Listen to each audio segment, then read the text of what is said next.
Welcome to Data Points, Ideas on Data, Law, and Society. This lecture is brought to you by the Program on Data and Governance, a program of the Moritz College of Law and the Translational Data Analytics Institute, and is presented with generous support from Porter Wright. Please join us in welcoming Dr. Michael Akinwumi, Chief Responsible AI Officer at the National Fair Housing Alliance. He'll be presenting Reprogramming Equality, paving the way for fair housing with AI.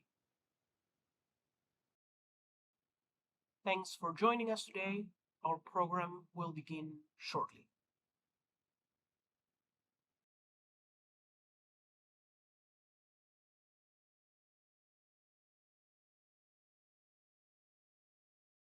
Hi, everyone. I hope everyone can hear me. All right, great. Thanks for the introduction, Dennis. And I also thank those of us that are here in person. Thanks for joining us here in person. And those that are online, also thank you for joining us. Again, I feel really deeply honored to be invited to give a presentation on the work we're doing at the National Fair Housing Alliance to share some of our work with you. And I also really feel privileged to be here representing the National Fair Housing Alliance. And as we fondly call it, NAFA, National Fair Housing Alliance. So before I start my presentation, go over the outline and the content, I just like to briefly tell you about the team that I lead at the National Fair Housing Alliance. So I lead our responsible AI lab, which serves as a think tank within National Fair Housing Alliance. So we're involved in conducting research to inform policy ideas and also solutions that will shape housing or fair housing.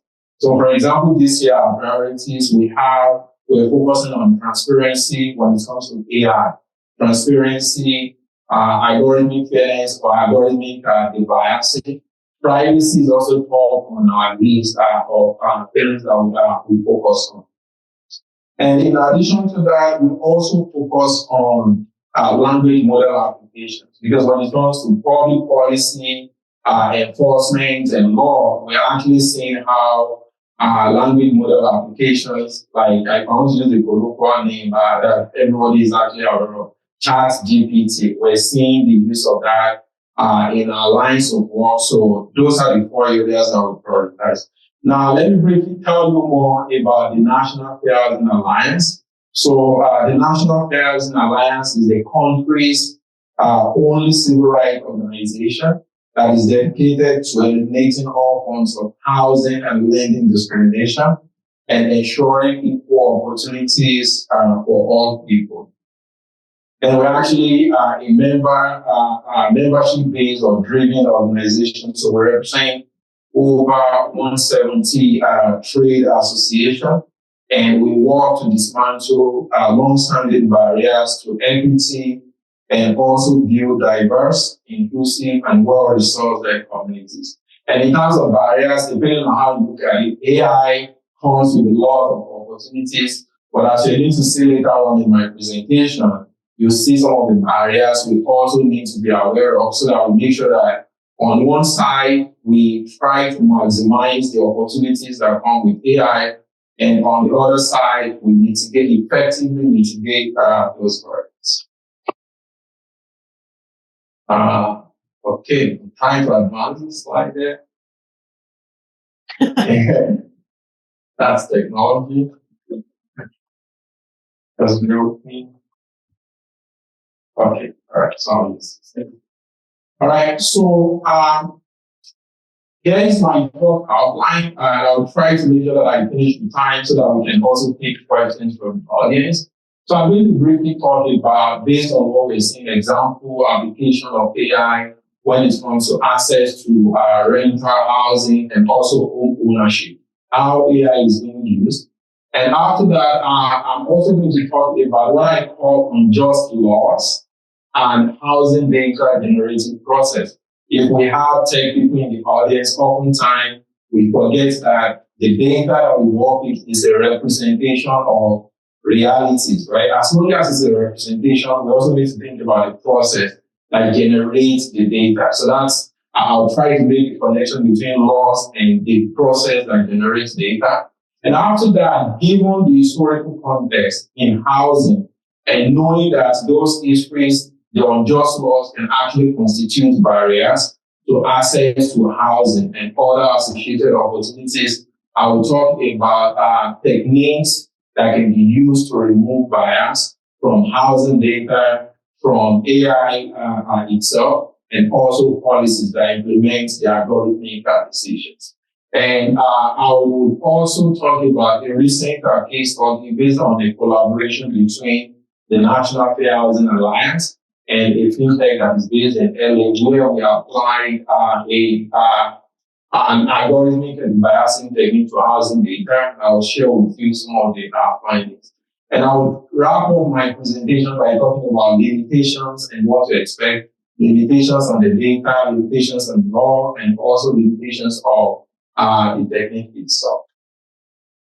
All right. Okay. All right. I got it. So when we think about AI in housing, I like to make sure that I first talk about what we consider to be AI, because I think probably until recently, 2-5 years ago, right now, everybody is having like different definitions of AI, and we all know that AI regulation is coming, right? And it's really important that as we talk about AI, we don't lose sight of legacy systems, right? That we know are constituting issues in housing. So for the rest of my presentation, when you hear me talking about AI, I'm actually thinking about a technology that does one of the following three things. One, I'm thinking of a technology or a data-driven system that identify patterns. So it could be as simple as simple statistical models that are packaged around some tech infrastructure. But if it identifies patterns in data, then to us, and it is also automated, to us that qualifies as AI system. And also, if it is making prediction or prescription, or is diagnosing some system, and it's also driven by data, so like predictive analytics to us, that also qualifies as AI system. And the third thing that a system does is it generates new patterns.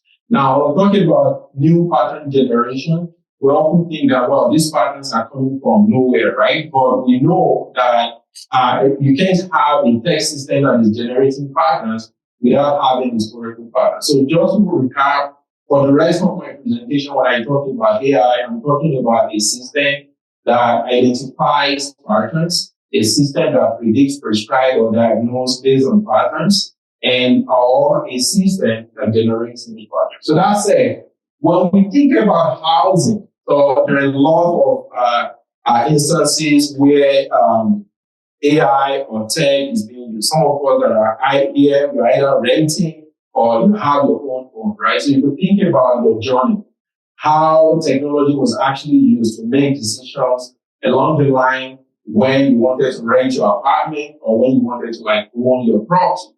So, for example, if you're on the investment side, you can use AI to leveraging big data to do some market analysis to identify neighborhood trends and all that, right? And also to evaluate your property so that you can make informed decisions. So we see, for example, AI come in form of automated valuation models that given this property, given the economic factors or conditions, we use it to predict what the value is.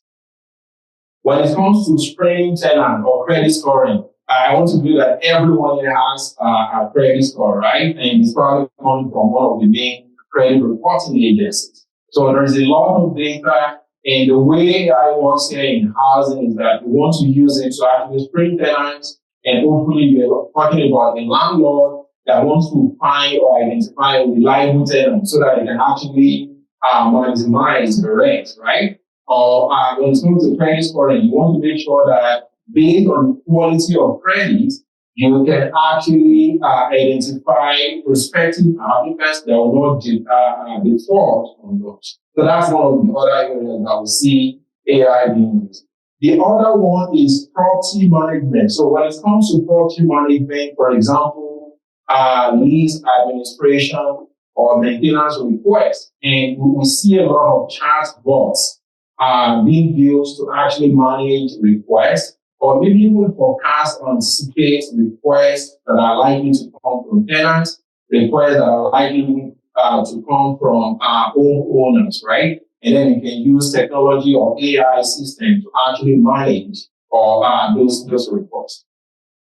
The last area that I also like to talk about, mind you, there are a lot of different use cases, but the ones that are relevant to the conversation here is, so the last one is what I call personalized advertisement or customer service. So for those of you that use some of these rental listings, right? So you go on, for example, Zillow, which is popular, and you get there, you try to understand how the systems identify what your needs are, or how the system is able to predict what you need and all that, right? So, and that's really, all that is within what I call personalized advertisement. So based on your digital footprint, based on the data they have on you, cookies, web cookies and all that, right? The system can try to identify patterns that hopefully will meet your expectations and what you're looking at for. And also customer service.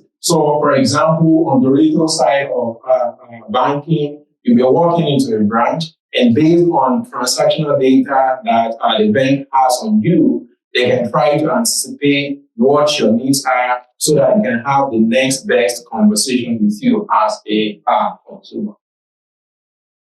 All right. Now, that said, I mean, all this sounds really good because, who doesn't want to use AI to actually have introduce efficiency into the system?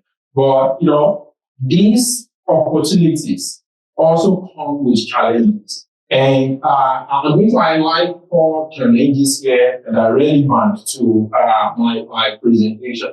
So the first one is reliability and accuracy. So when we're talking about an AI system, of course, we want a system that is reliable. And when I think about reliability, I'm thinking of a system that is safe and a system that is valid.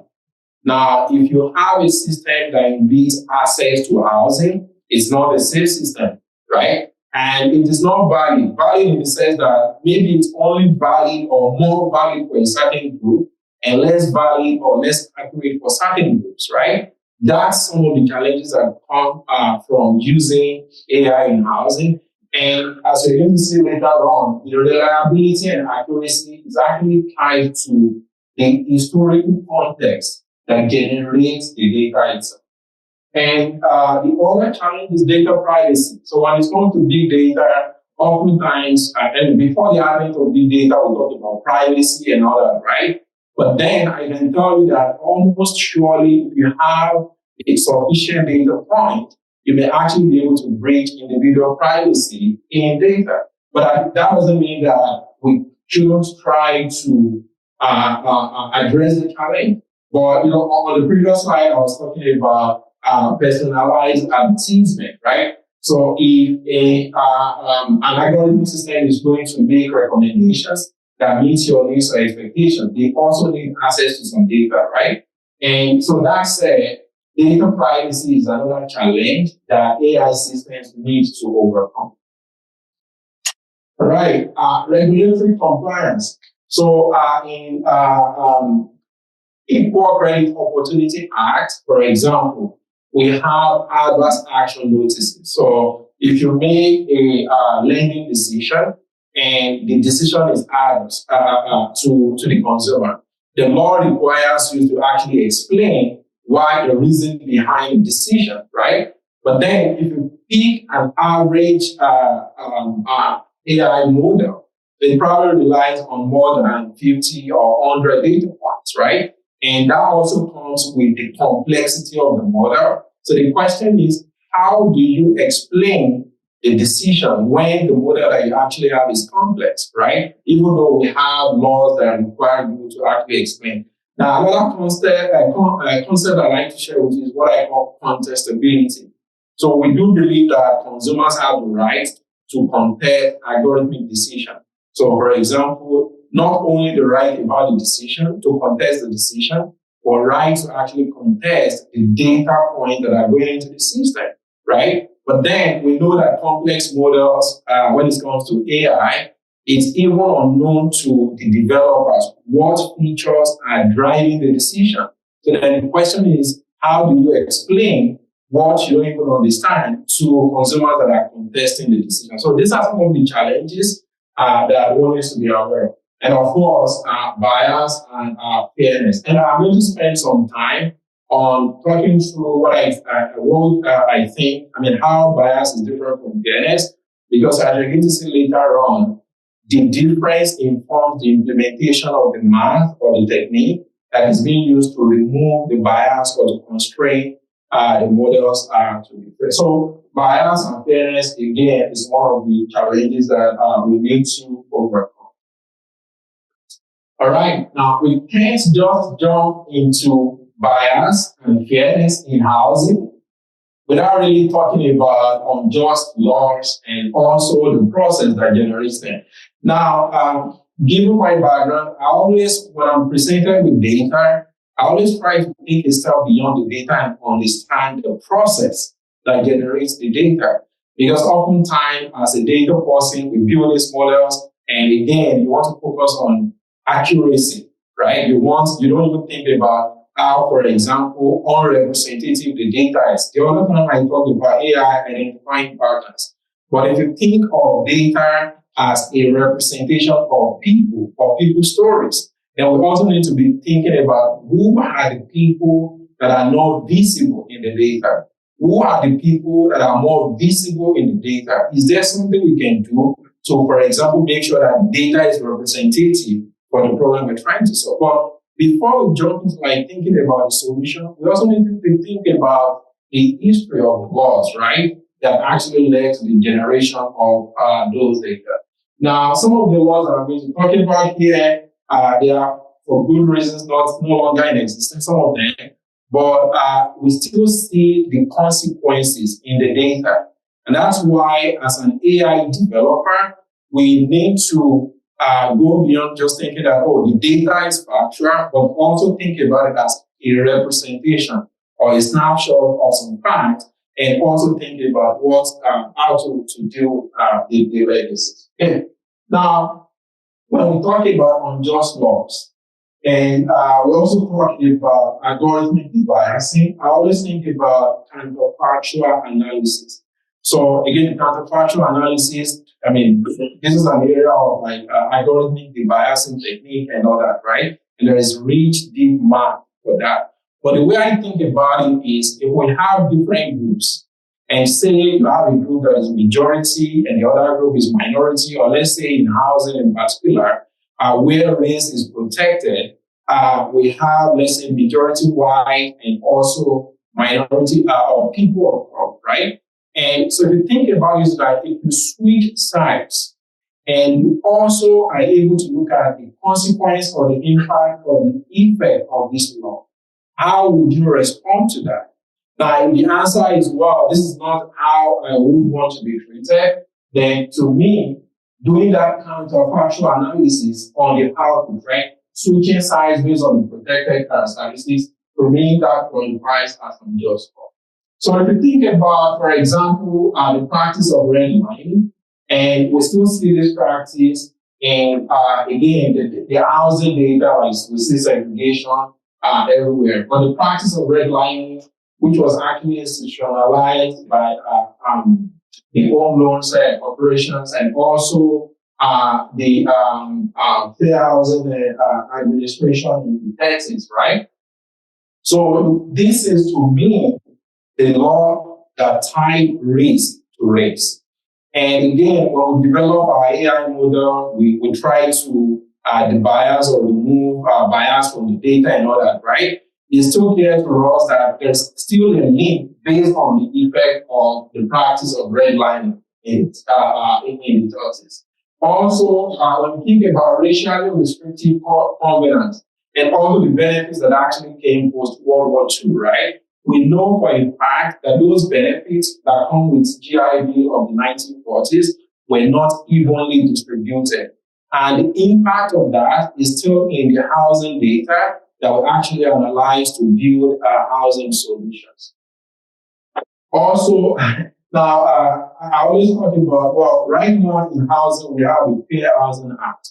But again, you can imagine, especially with the advent of AI or technology, and given the throughput of the data that is coming to housing, that we're even struggling to catch up with eliminating discrimination, eliminating segregation in housing, even though we have the Fair Housing Act, right? And I mean, there are some school of thought that talk about, well, because there is inadequate enforcement, that is why maybe some of these laws are also not appropriate to addressing AI challenges. But I'll also talk about there's some laws that we think are applicable, but also the gap that still needs to be filled if we want to make sure that we effectively eliminate AI bias and discrimination. All right, so I'm going to skip the zoning law settings. I think I covered that. So now let's talk about algorithmic debiasing techniques. That is the techniques that we use to, on one side, remove bias from the data or remove bias from the model itself. Because like I said, every AI system has model in its component, or even the policies that implement the output, right? So the way we think about bias is you have your model or your AI system. It could be making predictions, it could be identifying patterns, or it could be generating new patterns. But what you observe is there is a systematic difference in how the error actually propagates across different groups. Like in housing, we have 7 protected classes, some of which are race, color, national origin, disability status, familial status. So let's say we pick race, for example, and we develop this model, this AI shining system, right? And then we realize that the variation in the error is actually different when you think of different racial groups. So that propagation of systematic error, which differs across groups to us, is that means that the system itself is statistically biased because the error is differs across groups. And when we think about fairness, I think it's really important that we dissect the different aspects of fairness because that's what ultimately informs the mathematical implementation or the constraints that are put on the AI system for them to be encoded fair.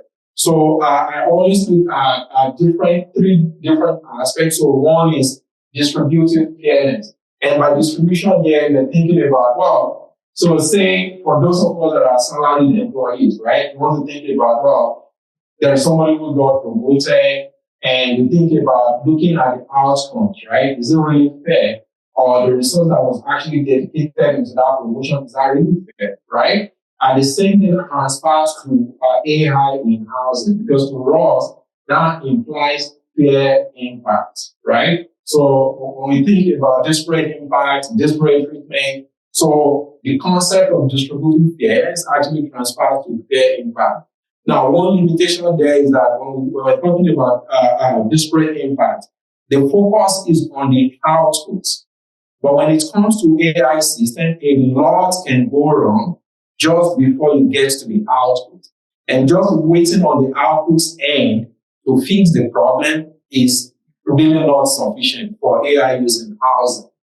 And the second one is what I call interactional fairness. And you can actually map that to the principle of disparate treatment, which of course is saying that you don't want to make your decision based on protected classes, like some of those that I mentioned earlier, right? So again, you're thinking of the different attributes that are going into the system. How are they impacting the decision, right? And of course, in the context of algorithmic debiasing, that maps straight to what I call fair treatment.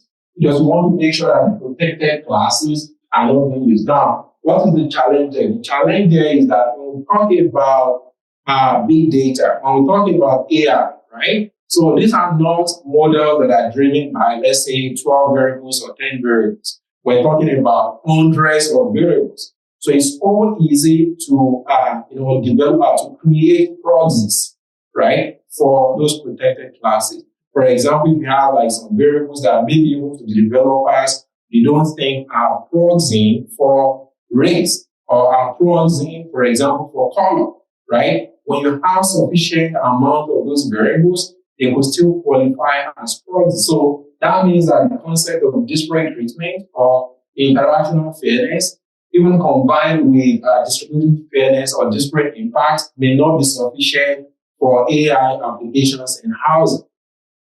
Now, the third area, which I think, again, I'm not a lawyer by training, and I'll be open to like talking to the lawyers here to learn more about what they're thinking.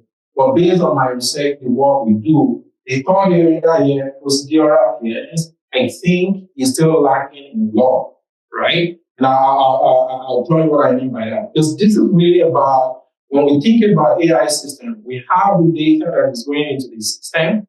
We have the prediction. So the data going into the system is covered by disparate treatment, right?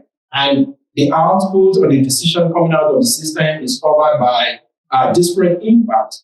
But then the question is, can we still have a situation where the model or the architecture of the layout of the model is still informing or spreading some decisions along the pipeline, right? And that's where procedural fairness actually comes in. So the decisions that data scientists make, the decisions that math folks that make all these different systems make, right, will still constitute unfairness, right? And that's where I think the law is still lacking. I'll try to actually touch more on that. All right.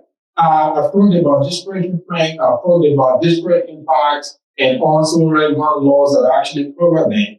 But again, the reason I actually included this is to let you know that when we talk about AI use, right, these two principles or laws, when it comes to anti-discrimination laws in the US, they are still not adequate for reasons that I mentioned earlier. For example, the fact that proxies are state issues, there is no clear way of even making sure that disparate treatment is not even an issue when it comes to AI.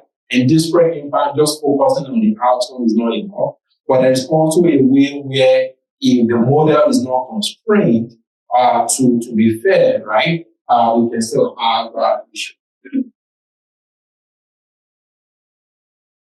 All right, so when it comes to mathematical construct of fairness or the implementation of disparate treatment, disparate impact in AI context, so we always think about three techniques, right? So again, think about it like you have data that is going into the system. And we know that this data is actually informed by historically unjust laws that are generating the data. And the question is, can we have techniques that remove perceived or observed bias from the data? And those techniques are called pre-processing techniques. Before you start building your models, before you start making predictions based on the models that you develop. So sometimes I actually spend to consider disparate treatment and other techniques that will be used to remove bias from the data. And also in process techniques, and which I'm going to really spend more time. I'm going to focus the rest of my conversation on in process techniques. Those actually focus on the model itself. And by model here, I'm thinking of the mathematical equations, of course, which are assumptions, right? So we always think of mathematical equations, they will hold the objective truths, but given my training, I also want to say that they are still assumptions, or they are still representing the thoughts of the people that are developing them, right? So the techniques that focus on those mathematical constraints or equations, we call them in-process techniques. And post-process techniques, so you have the data, you have the model, and you have the decisions. What can you do to actually remove a bias or unfairness from the outcome of the system? So those are post-process techniques. Now, for the rest of my presentation, I'm going to be focusing on in-process techniques for the rest of the presentation. Now, when we talk about in-process techniques, right? So there are different approaches that you can actually take, or different techniques to constrain your model to be fair. And fair here in the context of disparate treatment, disparate impact, and what I call procedural fairness, right? And but generally, there are two buckets of those different techniques. So the first one is what I call explicit mitigation. So when we build models, we want to make sure that the model is accurate based on the representations in the data. In addition to focusing on the accuracy, which of course is modeled by loss function. The loss function here is the difference between the representation of the target and what the model is predicting, right? So that's on one side. Explicit techniques also have additional layer or additional goal, which is additive to the loss function objective, right? So any method that accounts for fairness by adding a different term or a separate term to the constraint of to the objective, then we call that explicit mitigation. So they take account of fairness into training the model. The second category is implicit mitigation. So here, what you're doing is that on one side, you're looking at the prediction that is coming out of the model. And on the other side, you're trying to build a different model that makes sure that you cannot infer your protected classes from the prediction that is coming out of your model. So here we're talking about representation that is coming out of the model. So for example, if I develop a model to predict or forecast delinquency rate, right?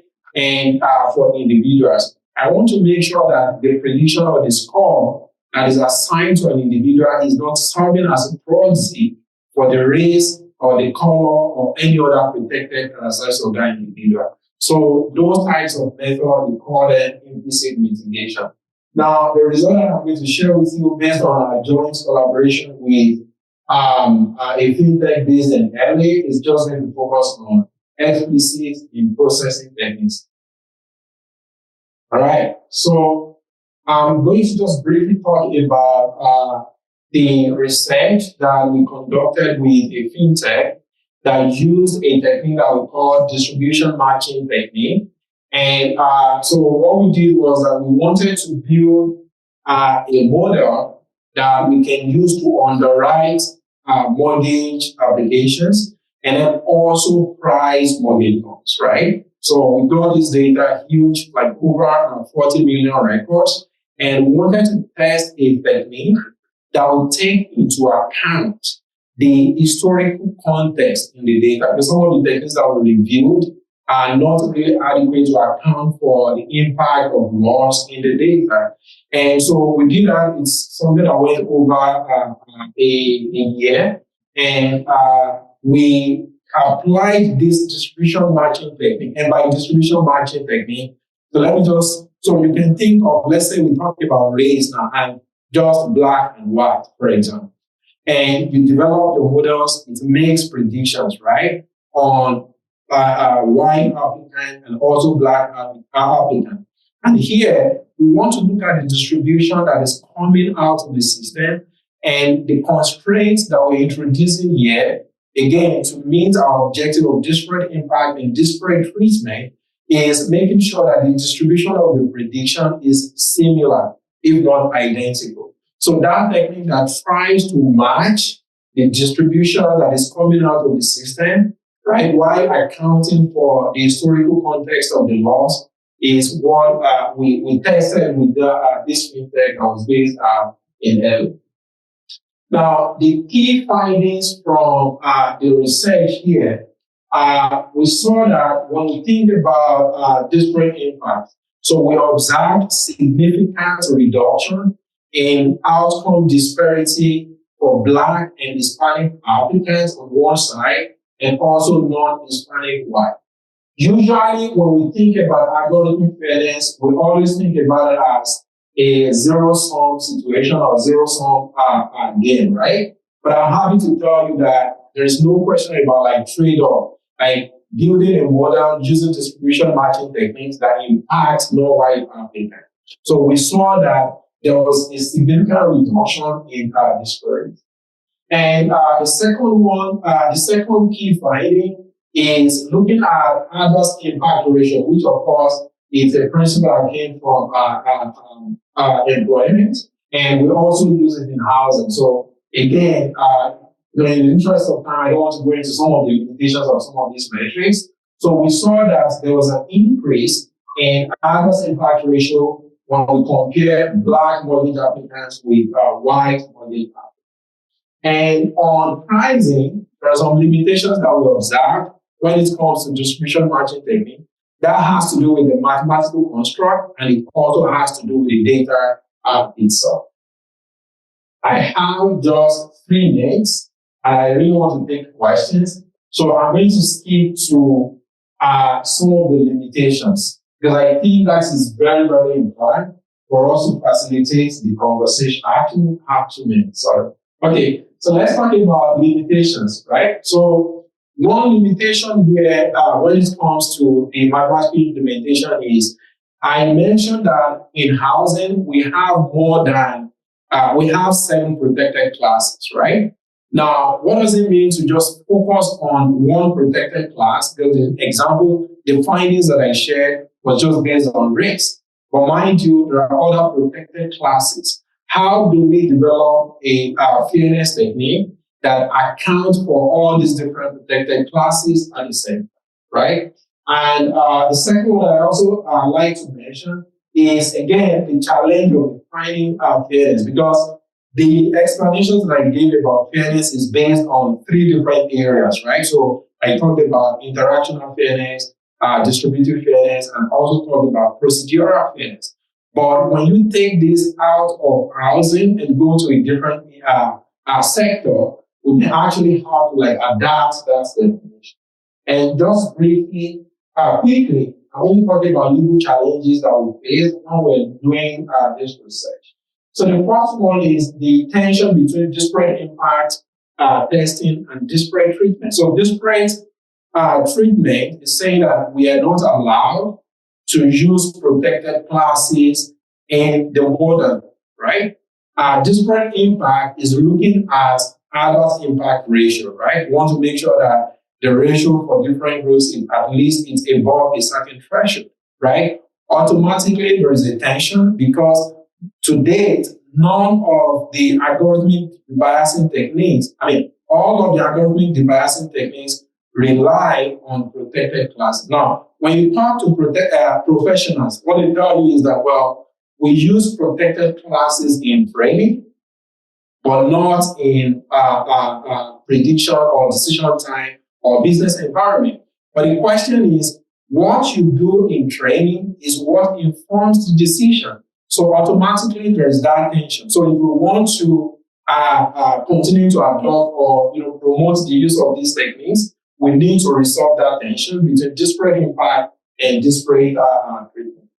And also, when it comes to disparate impact, so for the lawyers among us here, so you're thinking about the 3 steps, right? So you establish disparity, and then the second step is you need a legitimate business reason, right?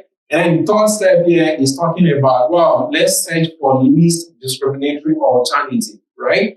Usually the way it works, so the burden of searching for that least discriminatory alternative is on the plaintiff, right? But I'll tell you, based on the work we do, there's a lot, we face roadblocks when it comes to having access to the data, the model, or the code that even means to actually search for the least discriminatory alternative for reasons such as intellectual property violation and all that, right? So that's another thing that we need to talk about. And the last one here is the last legal challenge is Bias Measurement and Privacy Act of 1974. So the way I like to summarize this is that there is on one side incentive to debias the system, right? To remove bias from the system. But on the other side, the data points that we need to remove the bias qualify as private data. They qualify as personal data, right? I'll tell you, if we have 7 data points on all the protected classes and just add zip code in housing, almost surely you'll be able to maybe to about 60 to 70% accuracy infer the individuals that are actually represented in housing data.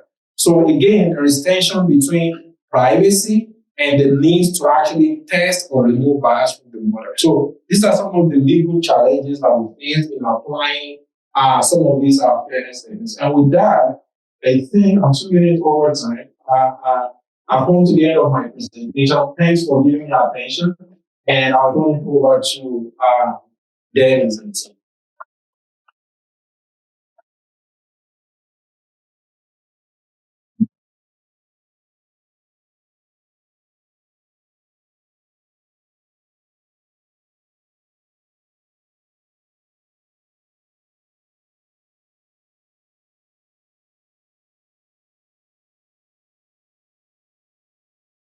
So we have almost 15 minutes for Q&A, and that can both be from people in the room and also from people online. So folks online on Zoom, if you look at the bottom of your screen, you'll see the Q&A button here, and you can just click on that and write in your question, and I will review them, and I will convey them to Michael so far as we have time to do so. Michael, before we turn to the audience and get their questions, I just have one question on something you talked about at the very end, which is, I come to this field from privacy law. And so this tension between certain privacy laws and then debiasing and addressing disparate impact and trying to use debiasing techniques with respect to algorithmic decision making, where you might need to actually know somebody to protect class status, but perhaps privacy law forbids that. Do you think there should be some exceptions to privacy law made for these purposes, or how would you reconcile the current laws, which could preclude access to protected class information, and the need for that information to address algorithmic discrimination? Yeah, that's a great question, Dennis. Thank you. So, all these, like the intersection of privacy and AI or removing bias from the system, come under what we call like privileged learning. And the concept of privileged learning is that you have access to the data that is required to do your legitimate task. Where in this case, the legitimate task here is to actually remove bias from the AI system. So, and none of the, all of the privileged learning techniques or the fairness techniques that I mentioned require access to, for example, race, color, or inequality of opportunity. We're talking about age and gender, right? We need access to those data, for example, to first establish disparity. If I'm a model developer and I want to ask a question of how disparate the outcomes or the predictions are, if I don't have access to the data that I need, I can't answer that question. So there needs to be some compromise, maybe like on the business side, to make sure that you have a management team, risk management team, that make sure that the access to the data is not abused. So we need access to the data for us to be able to develop the system. So we have a microphone here. If anybody has questions, just raise your hand. We will bring the microphone to you. But this is the part I know if I've done a good job. We have one there.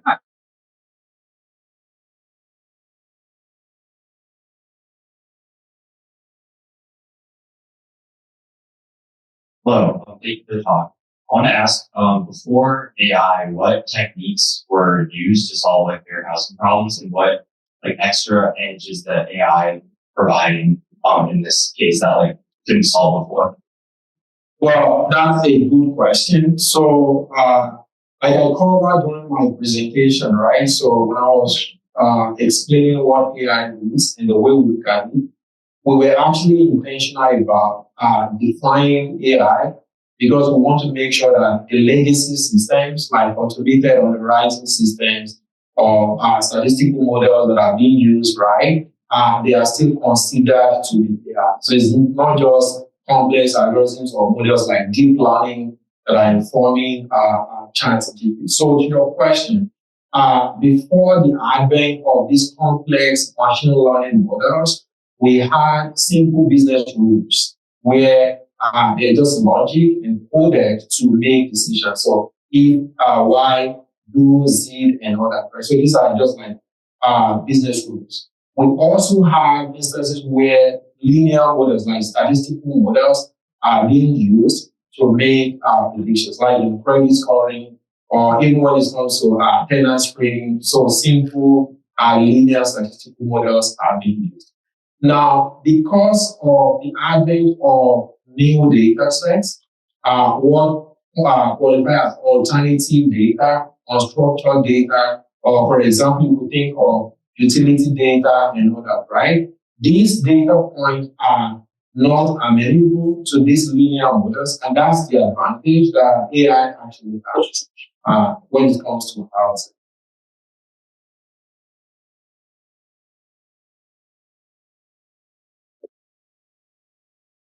Great talk, Michael. Thank you very much.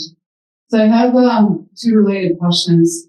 So majority of your talk, you talked essentially about group privacy versus not the individual privacy for protected categories, and also focusing much more on the use of AI for the benefit of the loan provider, business provider, housing provider, right? Can you comment a little bit on the potential uses of AI for tenants, for housing seekers, and how that then impacts this tension between individual fairness versus group fairness? That's an excellent question. So that's one of the challenges as well, right? So, for example, when we're talking about group fairness, what that means is that so we have different protected groups and want to make sure that, for example, looking at disparate impact, adverse impact ratio, right? On average, the groups, the outcomes, they have similar experience, right? But based on some of the work we've also done, we know that it's and I'm going to, there's a paper that is actually, I think if I get the title right, it's called something like Mathematical Impossibility of Fairness Techniques or something. So it's nearly impossible to actually say you have on one side group fairness and then on the other side individual fairness. By individual fairness, mathematical construct simply means if I look at two individuals that are similarly situated, right? Similarly situated here is referring to the variables that I'm using to make the predictions. And you have a way of evaluating the similarity, right? You would also expect the outcomes to be similar, right? So, so that's for us to achieve both objectives, right?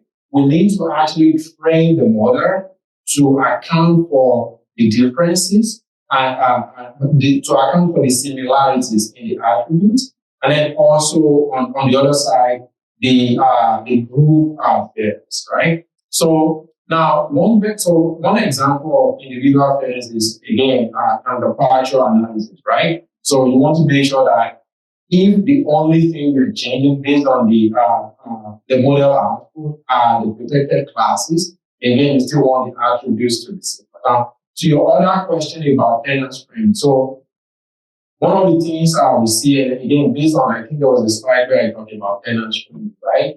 So we see more adoption of automated systems or AI systems to screen applicants. And the screening here is that based on different data points, like now some of the data actually quickly that we advocate for not using them For example, like criminal records and all that, right? Because we know they have negative impact on people of color for reasons that many of us have heard. But what is being done here is that you see how we have credit scoring, right? Which likely is being used for example, in mortgage application decision.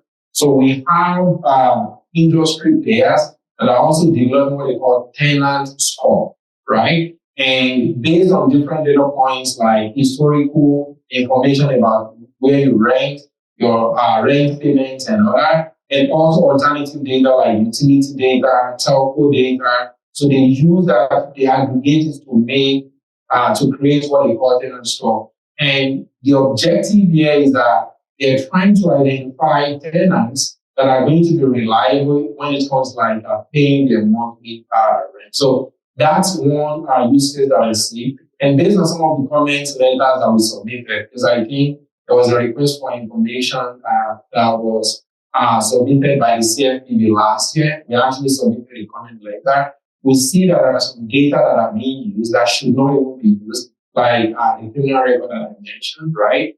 But overall, it's all about using this data to make individual predictions. Of course, we should also factor in individual. So, Michael, no,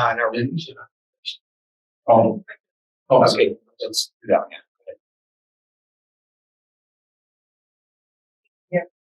This is a wonderful presentation.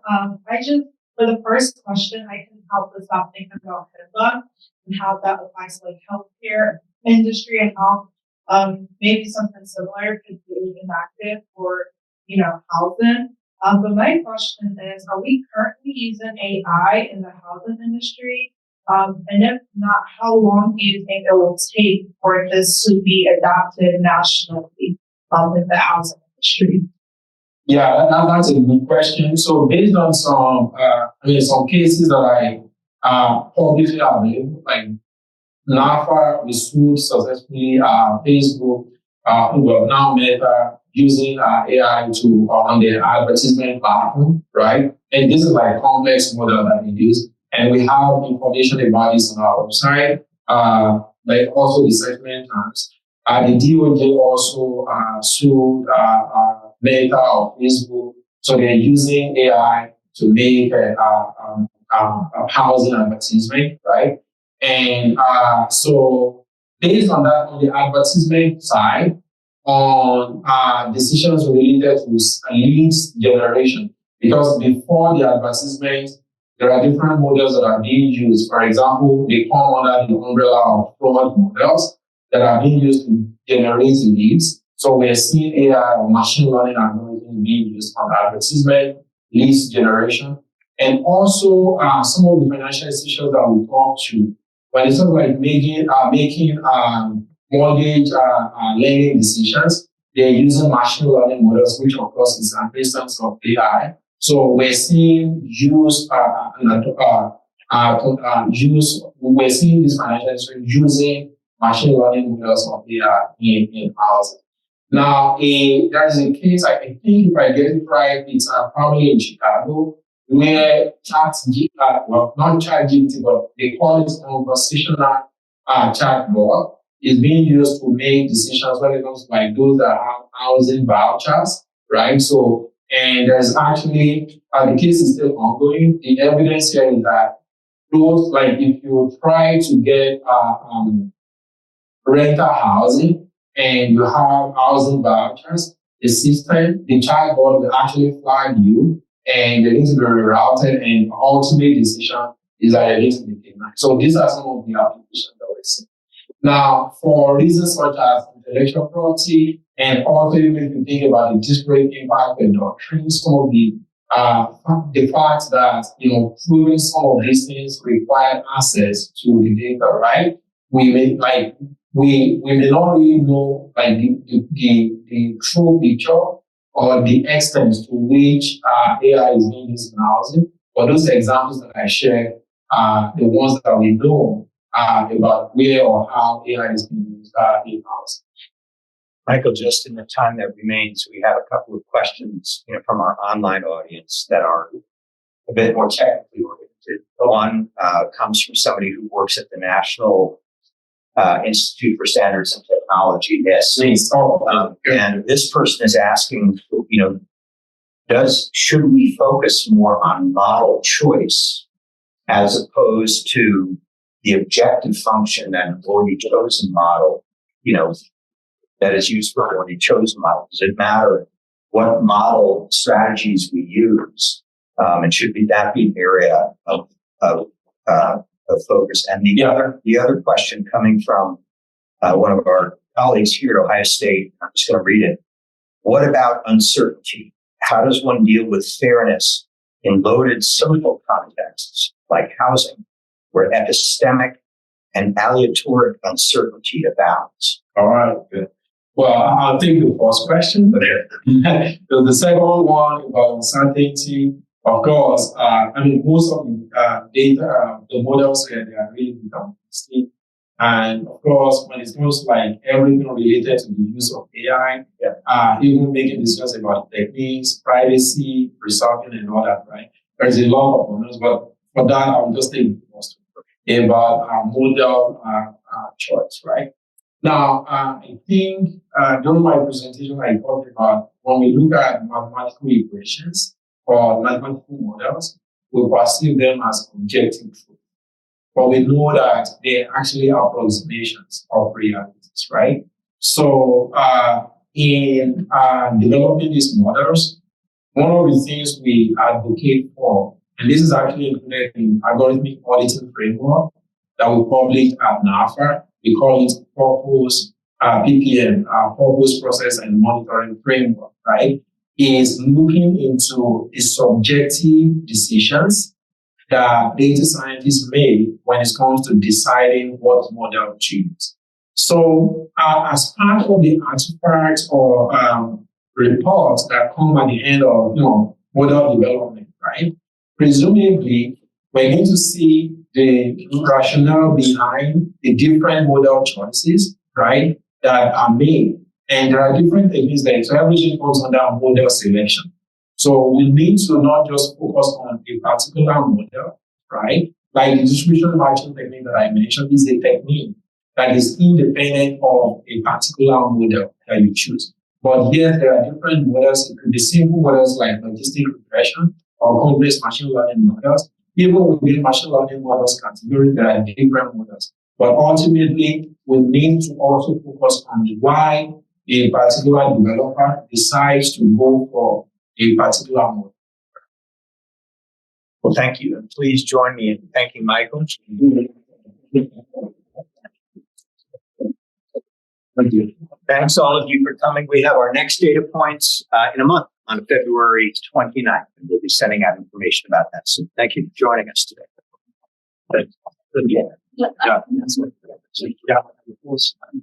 I especially there.